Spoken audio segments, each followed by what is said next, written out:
there is commitment to raise it to 18% within a few years, 18% of GDP. And that is so that the government has enough funds to do what it needs to do to lay the environment for private investment. There is a committee on fiscal policy and tax reform, which very shortly will bring before you some interim economic, tax, and fiscal measures in order to improve the investment environment. The second question from the Honorable from Jigawa referred to the removal of subsidies and importation. Clearly, the removal of subsidy has changed the landscape.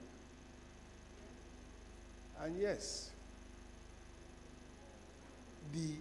what was envisaged was that with subsidy removal and enough liquidity in foreign exchange, there will be a situation where NNPC would be reduced to 30% of the import business, and the private sector would come in.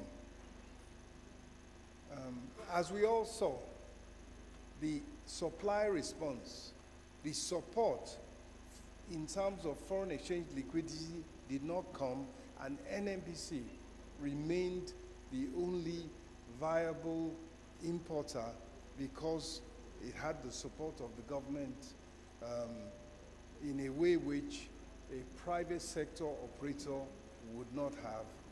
And given what was going on in the foreign exchange market, it is on your journey. You know the direction of travel, but there are times when you have to pause and slow down before resuming your journey. That is what happened in terms of what we assume would be the revival of the petroleum imports market to allow private operators to also function efficiently. And now, of course, we have domestic refining into the bargain. Let me move on to the Honorable from Kogi, who talked similarly about crude oil exports and refined products. Basically, we know whatever we are saying here today about the need to get inflation down, the need to get Nigerians to enjoy a lower cost of living and an affordable lifestyle. Number one road to salvation is getting crude oil exports up. It is God-given. The price is at $80, $77-$80. You can't get much higher than that. In the days when we had $100 billion of revenue, the oil price wasn't that high, but production was at 2.2 million barrels. You can do the mathematics. In short, our easiest and quickest route to a better living standard for all Nigerians in the short term is raising oil production, oil exports, oil sales, bringing in foreign exchange. Non-oil exports are also key, and we have to focus on them. And what I will say about the ease of doing business that we need to improve as far as non-oil exports are concerned will come as part of the initiative for trade facilitation, the implementation of the national single window and the trade improvements in trade facilitation that it will bring will assist in improving non-oil exports, lowering the cost, making it more efficient, and of course, improving the time scale at which that can be done.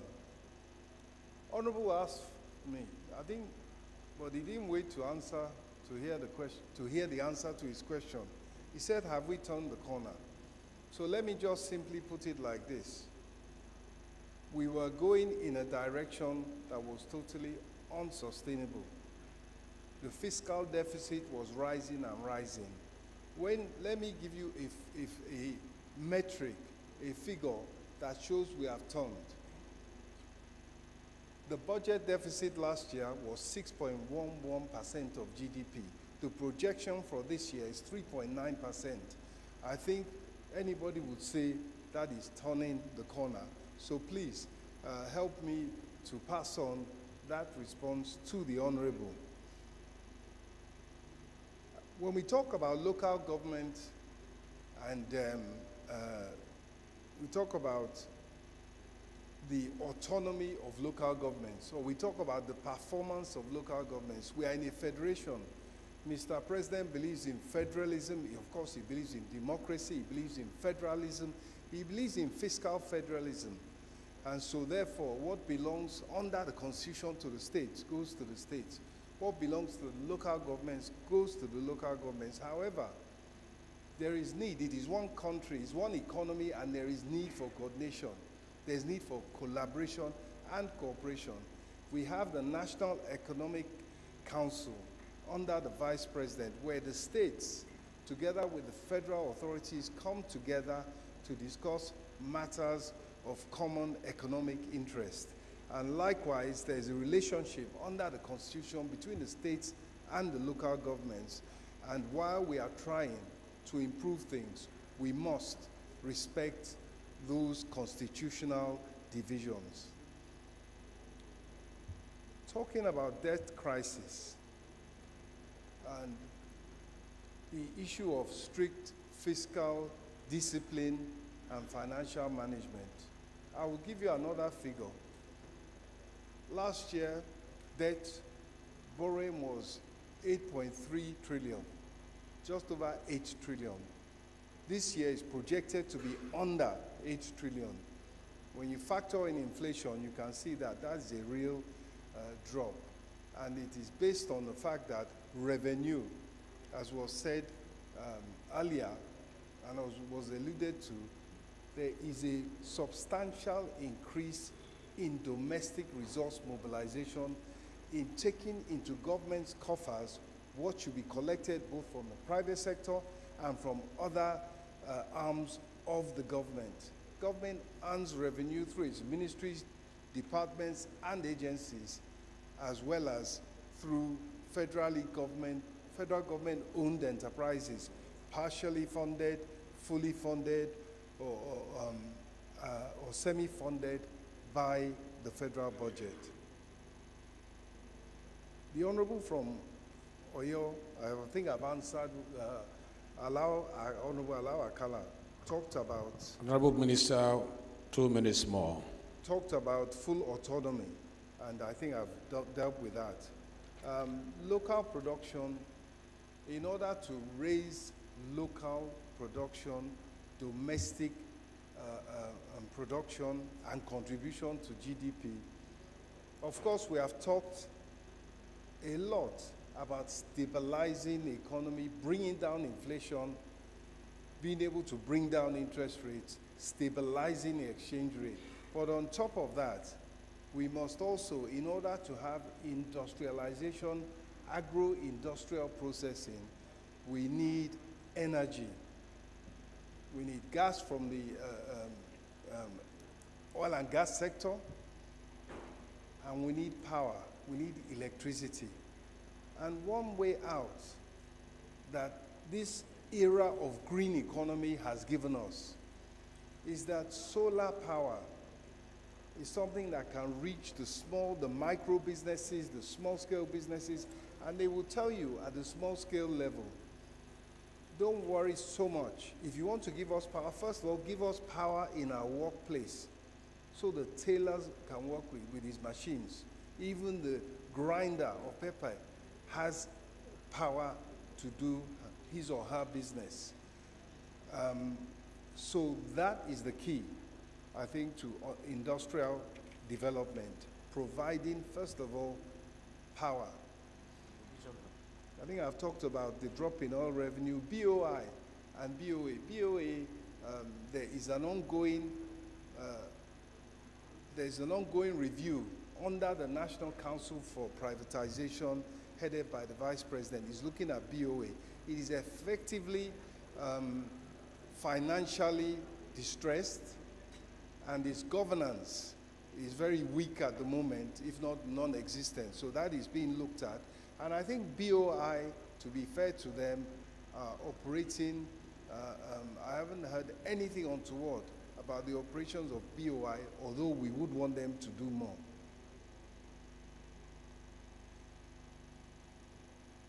I think similarly with NERSAL.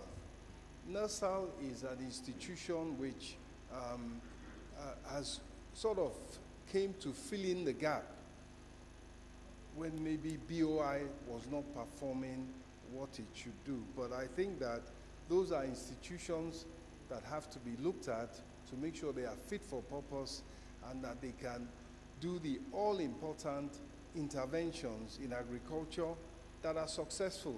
The governor of Central Bank said the point is we must be successful with these interventions, with these givings of subsidies. Finally, Honorable Isiaka from Ogun State, he talked about the conditions under which we can lift some of the restrictions to protect against smuggling. Once we have a market-driven exchange rate, once we have the closure of the gap between the various exchange rates and we have more or less a single exchange rate within reasonable limits, 1 or 2% difference, which effectively means that you have a single rate, then there is less need for other types of restrictions.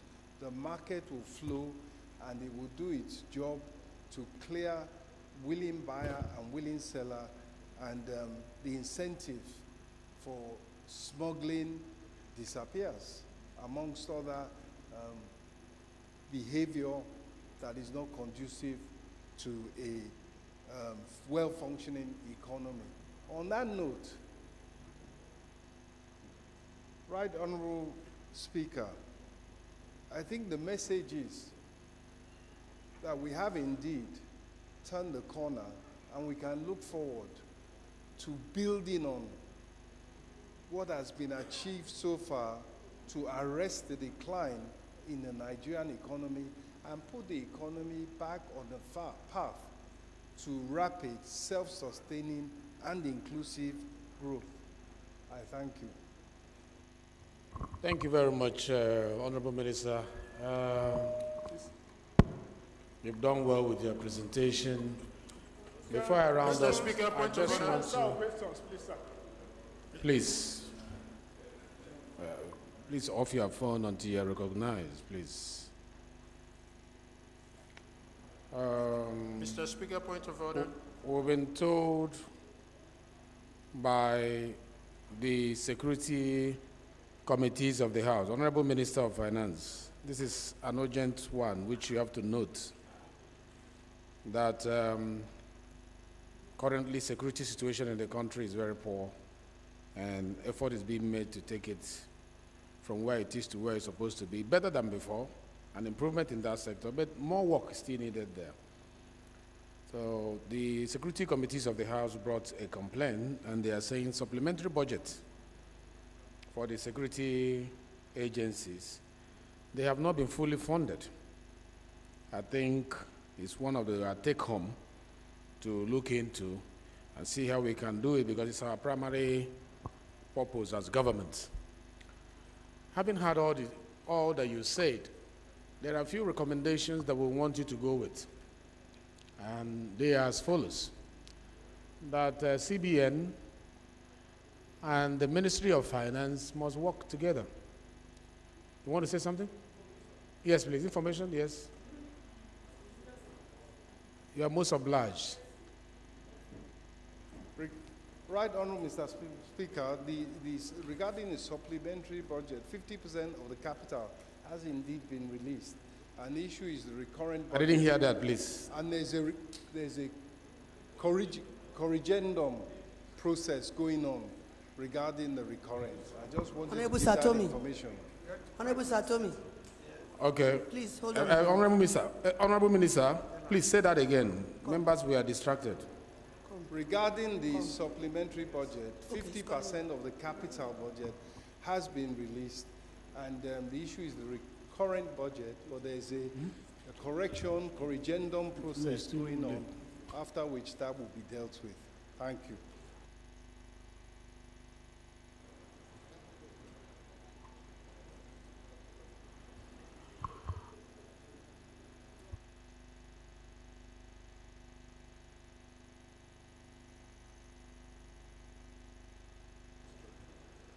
Mr. Speaker,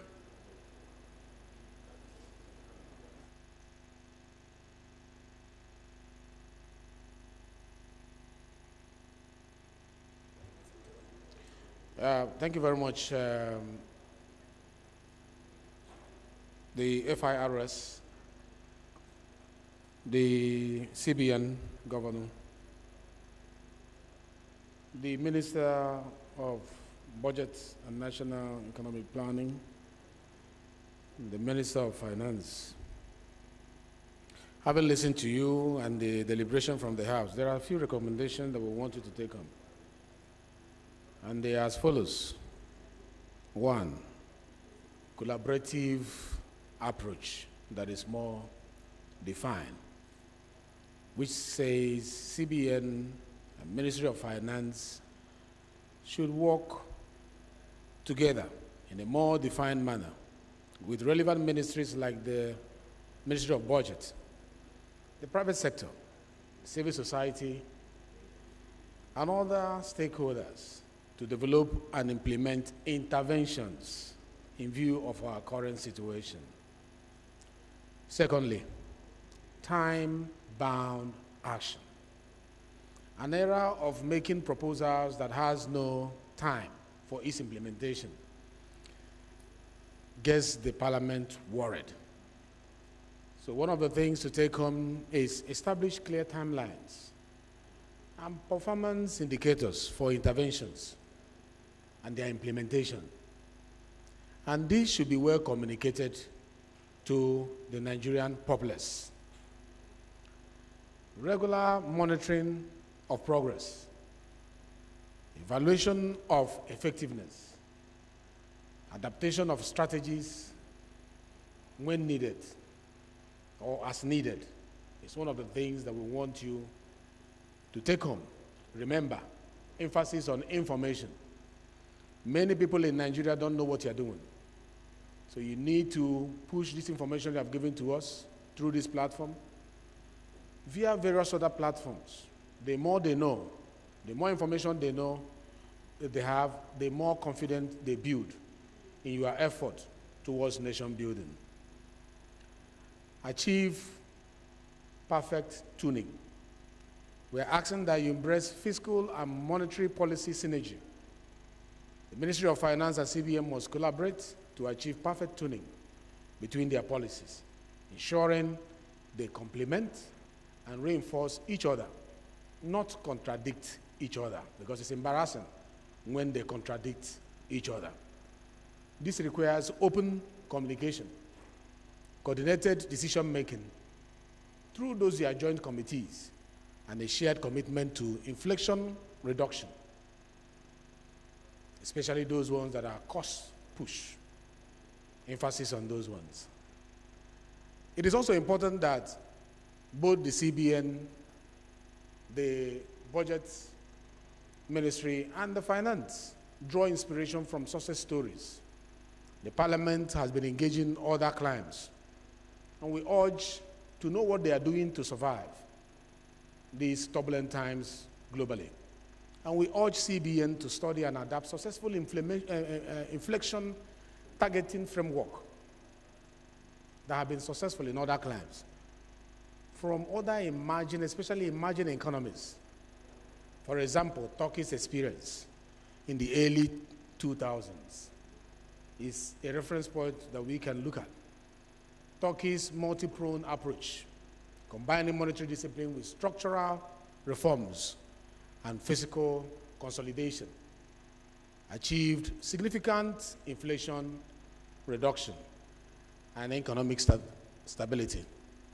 Our call to action is that some of these are recommendations be used by CBN Governor, by Minister of Finance, by FIRS, the Minister of Budget and Economic Planning.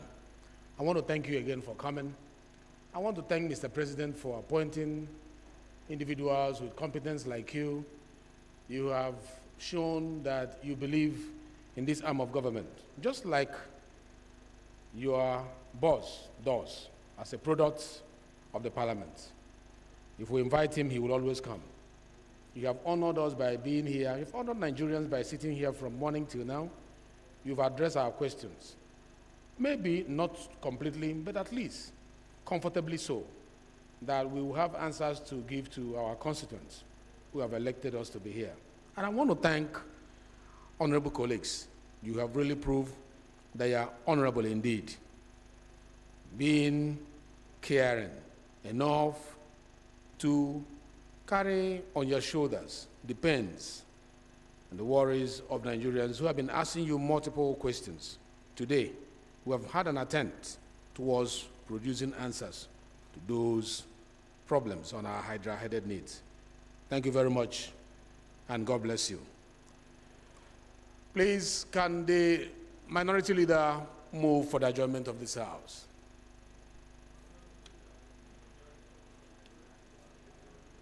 A deputy majority is here. Please move for the adjournment of the House. Seconded by the minority, please. What of they have to leave first. Before that, please, may we ask that the deputy majority leader escort our distinguished guests out of the House. He has the permission to delegate the whip if he so desires. You have to lead them.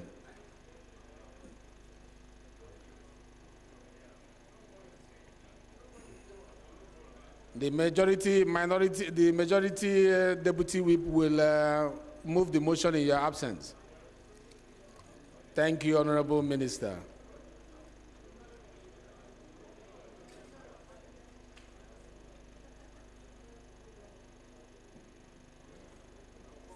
The Governor, thank you for coming.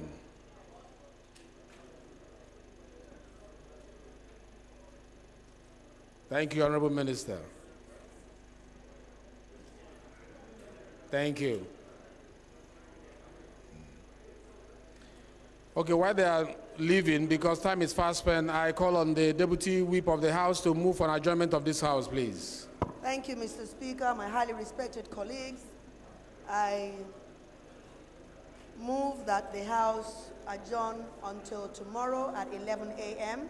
prompt. I so move. Thank you. Any seconder? Mr. Speaker, my dear colleagues, I rise to second the motion that the House do stand adjourned to tomorrow. I so second. Those in support of the motion move for adjournment, say aye. Aye. Those against, say nay. You are so fantastic. The ayes have it.